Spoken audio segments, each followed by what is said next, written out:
උදෑසන කොළඹ මහානාම විද්‍යාලයෙන් ආරම්භ වූ මේ රන්මහා පාගමන මේ අවස්ථාවේදී SSC ක්‍රීඩාංගණයේ අසලට පැමිණ අවසానයි. දැන් අප මේ රැඳී සිටින්නේ SSC ක්‍රීඩාංගණයේ මහානාම සොයුරන් අවතීර්ණ වීමට නියමිත වූ ගේට්ටුව අසලයි. අපට පෙනියනවා මේ ස්ථානයේ මහානාම සොයුරන්ගේ එකම හිස් ගොඩක් පමණයි දැක් ගන්නට ලැබෙන්නේ. මේ SSC ක්‍රීඩාංගණයේ පිවිසෙන මාවත තනිකරම වාහන වලින් පිරී ගොස් හමාරයි. ඒ වගේම SSC ක්‍රීඩාංගණයේ මේ ස්ථානයේ පිවිසෙන තැන මේ අවස්ථාවේදී අපේ සමග ඉන්නවා සොයුරෙක්. අපි ඔහුගෙන් අදහස් දෙන්න යන්න සූදානම්. අද අපි ස්වාධීනවතල්ලක් තියන්නේ.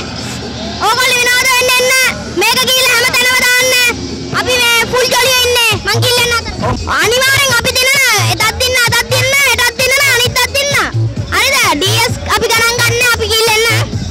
ඒ ඔබ දකින්නේ මහානාම සොයුරන්ගේ අභිමානය. මේ රන් සටනේ අභිමානයයි. මහානාම සොයුරන්ගේ මේ හදවත් වලට අපි ආරෝපණය කරලාද ඒ මහානාම හැඟීම අද දවසේ මොවුන් ප්‍රතිරූපණය කරනවා. ප්‍රතිරූපණය කරන ආකාරය ඔබට දැක් ගන්න ලැබෙනවා. මේ ඔබට පසකින් ඇසෙන DJ සංගීතය ඒ වගේම පපරනාද මැදේ මොවුන් Tamanගේ අභිමානය මහානාමයට ඇති ආදරය පෙන්වන ආකාරය ඔබ මේ දකින්නේ. නැවතත් ඔබට සඳහන් කළ යුතු වන්නේ අද දවසේ මේ රන්මහා රථවාහන පෙළහරට සහභාගී වුණා. දිවයිනේ මේ වන විට තිබෙන ඉතාමත් නවීන පන්නේ වාහන මේ රන්මහා